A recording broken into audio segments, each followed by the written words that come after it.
أهلا بكم مدعمين في قصة جديدة.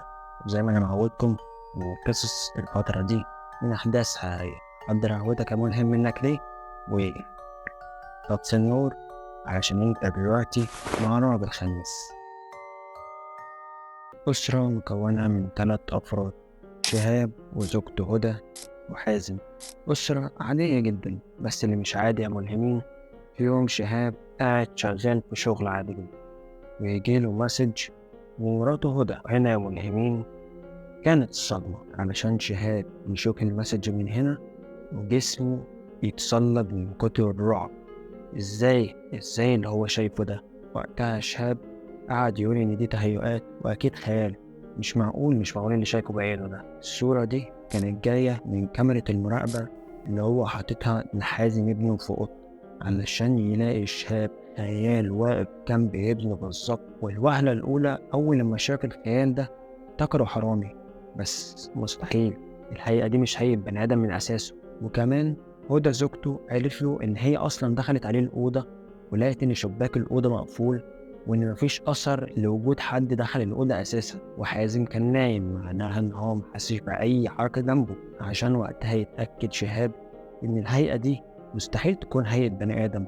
الهيئة دي غريبة جدا على البشر، مفيش بني آدم ملامحه عاملة كده ولا ايده شكلها كده. علشان بعد ما يشوف المسج دي يقوم ويسيب شغله ويجري على طول على البيت عشان يدخل بيته من اليمين يلاقي مراته هدى منورة نور الشقة كله وواخدة حازم ابنها في حضنها. علشان أول ما يدخل عليهم حازم يقول له: ماما مش عايزين أدخل أوضتي يا بابا عشان أنام. مش عارف مالها، علشان شهاب يشوف ملامح هدى زوجته اللي كلها رعب يا مجرمين، ويبص لحازم ابنه ويقول له: معلش يا حازم، انت عبات وسطنا النهارده. بس ده برضه ما هداش هدى مراته اللي برقت لشهاب وقتها، وهي برضه مش عايزه تسيب ابنها حازم. ده على عكس حازم اللي كان فرحان اللي هو هينام وسط ابوه وامه، علشان وقتها ابوه يقول له: خش يا حازم واحنا هنجري وراه. عشان بعدها هدى تقول لحازم: خش يا حازم بس ما تطفيش نور الاوضه واحنا جايين وراك. ومع ذلك برضه المجرمين لسه على ملامحها الرعب، ولفت وشها على شهاب وتقول له: شفت الصورة اللي أنا بعتها لك؟ وإيه ده يا شهاب؟ شهاب بصلها وهو مش عارف يرد عليها يقول لها إيه، وإن المفروض هدى كانت مستنية منه رد. وأول حاجة قالتها له لما لقيته ساكت: أنا مستحيل أبات هنا النهاردة يا شهاب. فيبص في إيده شهاب ويلاقي إن الساعة 12:30 بالليل، هيروحوا فين في وقت زي ده؟ فحاول يهديها ويقنعها إن هما يباتوا هنا النهاردة لحد ما يجي عليهم الصبح، وقتها يحلها الحلال. علشان يا ملهمين تبصله هدى ببصة اللي هو: هنبات فين؟ انت مجنون، انت شفت اللي انا بعتهولك؟ بس للأسف شهاب ما كانش قدامه أي خيار تاني للأسف. وخلاصة الموضوع يا ملهمين إن هو في الآخر أقنعها إن هم هيباتوا النهاردة هنا وبكرة يحلها حلال. وفعلا دخلوا يناموا. حازم نايم وسطهم، ويبتدي الشهاب من بعد التفكير اللي هو فيه يغلب علينا نوم. بس يا ملهمين يبتدي الشهاب يصحى الساعة 3:30 الفجر أو 4 في الرينج ده كده، علشان يلمح بعينه أكن في ظل كان واقف قدام الباب. وأول لما لمحه شهاب الظل ده اتبخر، فبص شهاب جنبه لقى إن هدى وحازم نايمين عادي جدا. فاستعاذ بالله الشيطان الرجيم ونام علشان يجي عليهم تاني يوم، واللي قرر فيه شهاب إن هو ياخد حازم ابنه وهدى لوالد هدى اللي هو حماه من الآخر يعني، واللي زي ما هدى صممت.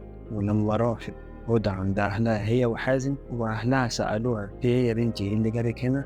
قالت لهم إن هي متخانقة مع شهاب وإن في زعل ما بينهم عشان كده جاية تبيت معاهم يومين. وده اللي كانش فاهمه شهاب، هي ليه قالت كده أصلا؟ علشان بعدها بشوية يا مفهمين يلاقي إن الباب بيتخبط، واللي جه تبقى أخت مراته وجوزها. وبرضه أول ما سألتها: أنت إيه اللي جابك هنا يا هدى؟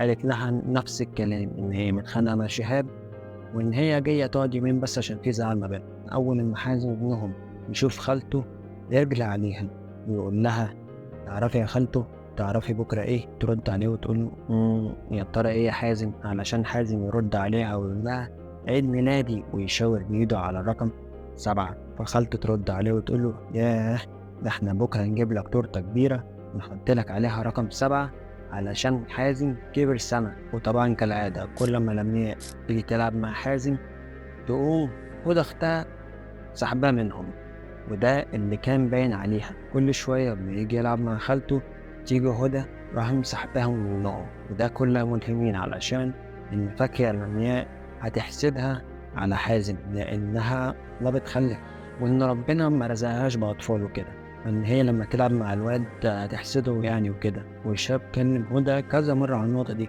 إنه ما يصحش وإن مفيش حاجة من دي، وهي ردت عليه وقالت له ده بالنسبة لك أنت اللي غلبان، أنت اللي مبتفهمش حاجة. فقطع ودنه وريح دماغه وسابها ومشي ورجع بيته، وسابها مع أهلها هي وحازم علشان يرجع شهاب البيت ويعرف إيه هو الكائن الغريب اللي موجود في بيته ده، وأكيد مش هيسكت. المهم يا مجرمين إن هو تاني يوم على طول جاب شيخ البيت، أو اللي بيتقال عليه شيخ، واللي خلاه يبص في الشقة كلها، وإن الشيخ قال له إن هو مش مرتاح في المكان ده وإن في حاجة غلط علشان بعد منها يبتدي يقرأ في الشقة. شهاب ما سمعش الشيخ ده بيقول قرآن ولا بيقول إيه بالظبط، وإنه ما كانتش جايبة. بعد منها بشوية الشيخ قال له أنا حسنت لك المكان وتقدر دلوقتي تقعد فيه عادي جدا. وبعدها شهاب يحاسب الشيخ ويمشي. وبعد شوية مش كتير شهاب يحس إن هو محتاج يبص في كاميرا حازم اللي هي موجودة في أوضته، يعني ما يعرفش ليه بس هو حاسس إن هو عايز يعمل حاجة زي كده. بس على غير المتوقع ملهم منك ليه، هو ملقاش حد، ملقاش أي حاجة في الأوضة، أوضة فاضية تماما.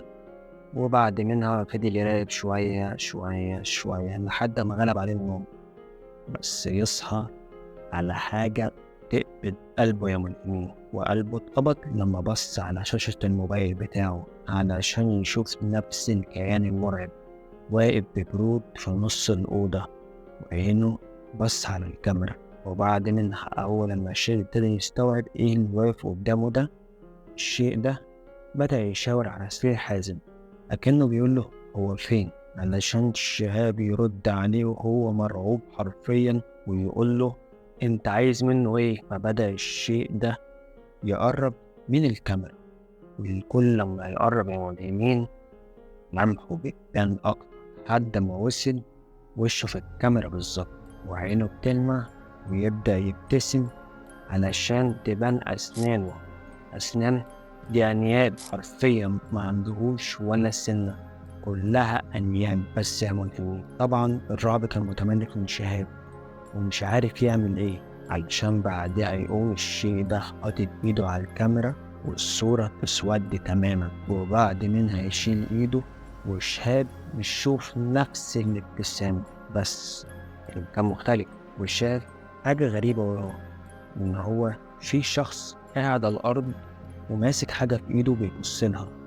بس ازاي؟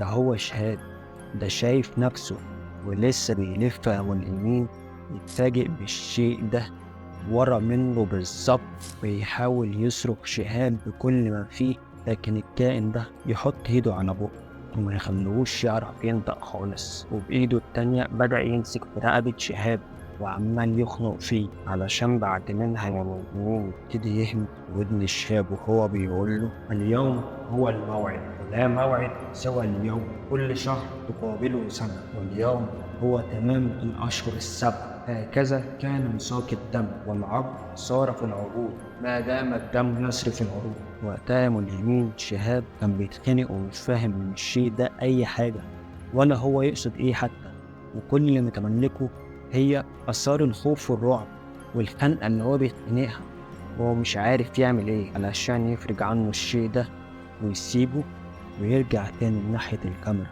وشهاب بدأ ياخد نفسه اللي كان حرفيا هيموت خلاص، والمفروض ان الشيء ده كان بيرجع للكاميرا اللي هي موجودة في أوضة شهاب، بس هو مفهوش كاميرا اصلا في أوضة شهاب. شهاب مش فاهم اصلا الشيء ده بيعمل كده ازاي شاف نفسه في الكاميرا اللي هي اصلا مش موجودة في اوضته. ويرجع بعينه شهاب للتليفون ويلاقي ان الشيء ده بيبتسم له كاميرا. ده قبل ما الشاشة تسود، بسبب ان الشاشة اسودت يمين ان هو حط ايده، ولما شالها شاف شخصين نايمين على السرير في مكان مختلف برضه، وزي ما توقع شهاب إن ده حازم وهدى. وشهاب أول لما شاف المنظر ده قعد يصرخ بكل ما فيه ويحاول إن هو يلحقهم، إن الشيء ده واقف جنبهم بالظبط وشهاب كان هيتجنن ومنهار حرفيا يا ملهمين، لأنه خايف إن الشيء ده يعمل لهم حاجة، علشان يحاول يتصرف شهاب ويقوم يتصل بهدى. وإن فعلا شاف إن التليفون بينور ويطفي، بس هي عاملاه سايلنت. ساعتها يلاقي الكائن ده بيبصله في الكاميرا وهو بيبتسم ابتسامة ترعب يا ملهمين، وعمال يقرب من حازم. والشاب عمال يقول لهم اصحوا اصحوا، حازم هياخد حازم. وقعد شهاب على الأرض وهو بيعيط ومنهار وعمال يصرخ ومش عارف يعمل ايه. بعد منها يتصل على طول بحماه، عمال يقول يا رب يرد يا رب يرد يا رب يرد، علشان بعد منها يرد عليه فعلا عمه ويقول له في ايه يا شاب، في حاجة يا ابني ولا ايه؟ حماه بيقول له كده وهو غالب عليه النوم وباين عليه ان هو نايم اصلا، علشان يصرخ فيه شهاب وهو بيقول له قوم الحق حازم، قوم بسرعة، بالله عليك الأوضة، ادخل الحقه في الأوضة. وحماه مش فاهم هو بيقول ايه، ويقول له ماله حازم في الأوضة ماله؟ يقول له اسمع اللي بقول لك عليه، بقول لك قوم الحقه. والشهاب بيقول الكلام ده لحماه وهو شايف ان الشيء ده بيخنق حازم الرعب، علشان في لحظتها يا ملهمين باب الأوضة يتفتح وعمه يشوف الشيء ده ويبتدي يقرأ آية الكرسي وهو بيستعيذ بالله من الشيطان الرجيم من المنظر اللي هو شايفه ده يا ملهمين. وهو يسمع صوت آية الكرسي من هنا والكاميرا تبتدي تنغمش من هنا، وبعد منها يبتدي يسمع عمه وهو برضه بيردد في قرآن، والكيان ده على طول يقوم سايب حازم ويختفي تماما. وفي نفس اللحظة الصورة تختفي وترجع الكاميرا بتاعت أوضة حازم في شقة شهاب مرة تانية، ويقوم شهاب يجري على طول يلبس هدومه وهو بيجري على الشارع وبيتصل بحماه وهو مش عارف يعمل ايه عشان يرد عليه حماه وهو بينهج ويقول له بسرعة يا شهاب تعال لنا المستشفى بسرعة. ويجري شهاب على المستشفى اللي حماه اداله عنوانها وهو متمكن منه الرعب. وأول لما يروح شهاب المستشفى يلاقيهم قدام العناية المركزة، ومش قاعدين قدام العناية المركزة وبس، لأ دول منهارين حرفيا، كلهم حرفيا الملحمين موجودين هناك، عشان شهاب يفتكر كلام هدى وهي بتقول إن أختها بتحقد عليها إن هي بتكرهها. وافتكر برضو كلام الكيان وهو بيقول له اليوم اليوم هو الميعاد ولا موعد سوى اليوم، علشان بلا إرادية ملحمين يلاقي نفسه فجأة بيجري على لمياء ويمسكها من رقبتها وكان هيموتها زي ما الكيان مسك في رقبة حازم بالظبط. وهو ماسكها من رقبتها من اليمين وهو بيقول لها انت عملت ايه؟ ها؟ عملت في ابني ايه؟ وجوز لمياء شده على طول ورماه لورا بيقول له انت مجنون، انت بتعمل ايه؟ ايه اللي انت بتعمله ده؟ كانت لمياء ساعتها مبرقة من كتر الرعب وما كانتش متخيلة ان الشاب يعمل حاجة زي كده اصلا. ويكمل كلامه الشاب وهو بيقول ايه بتحكدي عليها؟ اكيد بتحكدي عليها علشان ربنا رازق اختك ومش رازقك انت، علشان انت ما بتخلفيش صح؟ انت السبب في ده، قمت عملت لها عمل ولا قرف من اللي هما بيعملوه ده صح؟ ولمياء واقفه مخروصه ما بتتكلمش خالص ولا بترد، كل اللي عليها ان هي مبرقه وساكته علشان يا ملهمين شهاب يسمع جمله سيبها يا شهاب، سيبها ايه ملهاش ذنب، انا السبب في كل ده. شهاب ساعتها حس بصداع ومش مصدق الكلام ده جاي له من مين اصلا. الكلام ده جاي من هدى، عشان هدى تبص للمياء وهي بتقول لها سامحيني يا اختي، حقك عليا، ده عقاب من ربنا ومستحيل ان هو يسامحني. وكلهم واقفين مذهولين من الكلام اللي بيتقال من هدى ده ومحدش منهم فاهم حاجه. وهدى تكمل كلامها وهي بتقول انت طول عمرك احسن واشطر واذكى مني، طول عمرهم بيحبوكي اكتر مني، الجمال الرباني اللي مفيش زيه، وانا العيله الفاشله الوحشه اللي محدش هيبص لها. كان طبيعي ان يجيلك عريس قبلي رغم ان انا اللي اكبر منك، فحقدت عليكي ساعتها، انا طول عمري بحقد عليكي. ساعتها الكره سيطر عليا ورحت وقتها لدجال وقلت له انا عايزها ما تخلفش. وشهاب واقف هيتجنن، ازاي هدى تعمل حاجه زي كده؟ مستحيل. ويبص للمياء اللي بقت منهاره وعماله تعيط قبل ما هدى تكمل وهي بتقول بس والله ما كنت اعرف انك حامل ولا اعرف حتى انك في الشهر السابع، انت ما قلتليش وانا ما شفتكيش بقالي فتره كبيره. علشان لمياء ترد عليها بقهره وهي بتقول ما رضيتش اقول عشان ما اجرحش مشاعرك. هدى كملت وهي بتقول بس انت قلت ان الحمل سقط بعد ما كان في الشهر السابع، علشان برضو الكلام يرجع في ودن الشهاب وهو بيقول نفس مقابل نفس، كل شهر قابله سنة. هكذا كان ميثاق الدم، السبع شهور اللي ابنك انتهت في حياته هما السبع سنين اللي هينتهي فيها ابنهم حياته. بص شهاب لهدى نظرة استحقار، وبص للمياء بنظرة شفقة وهي منهارة. كانت عمالة بتعيط وهي بتلوم أختها: ليه يا هدى؟ ليه عملت فيا كده؟ ليه تأذيني أنا كده؟ علشان هدى تجري عليها وتحضنها، علشان تعتذر لها وتقول لها إن هي آسفة، وإن هي قد إيه إنسانة حقيرة وما تستاهلش، وإن هي إنسانة زبالة وتستاهل كل اللي حصل لها. وقعدت تقول لها: سامحيني يا لمياء، سامحيني بالله عليك. وعلامات الندم وهي على وش هدى. هدى ما كانتش مصطنعة، كانت ندمانة بجد.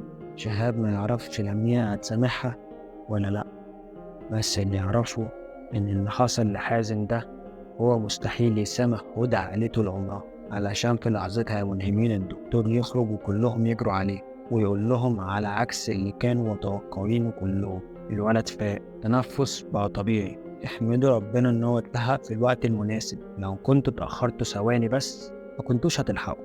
علشان يعيط شهاب وهو بيحمد ربنا ان هو لحق ابنه. اول حاجة عملتها هدى حضنت اختها.